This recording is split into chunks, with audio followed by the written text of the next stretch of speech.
When people ask me what I do, I kind of sigh because it's like, oh God, how do I explain this?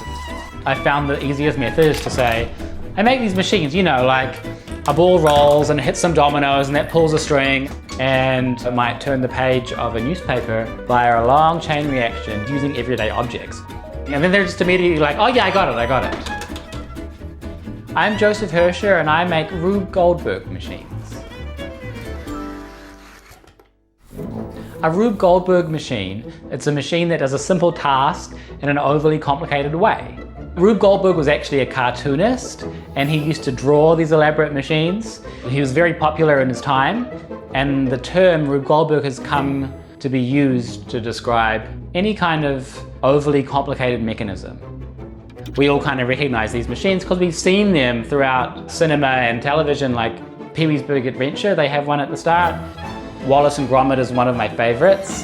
There's one in Chitty Chitty Bang Bang, or the game Mousetrap. Everybody loves that game. The funnest part is just doing the machine. No one actually cares about the board game itself.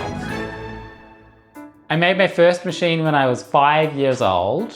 It was a machine for storing my candy. Obviously very useful for a 5-year-old, but I also noticed it made my parents smile, and that's kind of what spurred me on to keep making elaborate devices. I lost interest for a good few years while I was a teenager, but when I was 22, I discovered these really great Japanese machines from a kids' TV show. My roommates and I got really inspired and we started building this contraption. For me, it reawoke my childhood passion and I kept building and building and building. And that was the beginning of my new career as a professional, useless machine builder. From Joseph's Machines on YouTube, please welcome Joseph Herscher. Joseph? Since that first homemade machine, slowly my machines have got more and more elaborate. One of the hardest things I've ever done was a live demonstration on Jimmy Kimmel. That was so nerve-wracking because these machines, they don't work every time, but they have to when you're on live television. I made a machine at the Venice Biennale that pours water into a plant. I had an appearance on Sesame Street. Hello. I've made many feeding machines. I've made a machine to stuff a turkey, a sunscreen dispenser, a way to lick stamps without having to actually taste them. The biggest machine I've created was in a huge postal factory. It used 30 slides that were 5 stories high, and it was a machine that slid me into bed. It usually takes 1 to 3 months to build a machine. It's a lot of trial and error. And it's learning through observation, so I'm watching and seeing how things fail, and seeing how they fail is really important because that teaches me how to tweak it.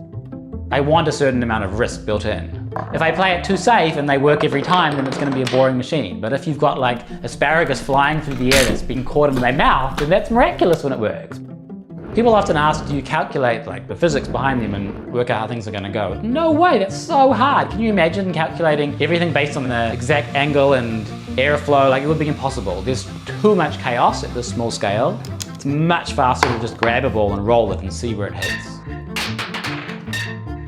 There is a myriad of ways that I go about creating things. Let's say I'm trying to connect A to B and I have no idea how to connect it. Well, I'll think, what's the theme here? Let's say it's a dinner machine. So what's some fun dinner objects that I feel like working with?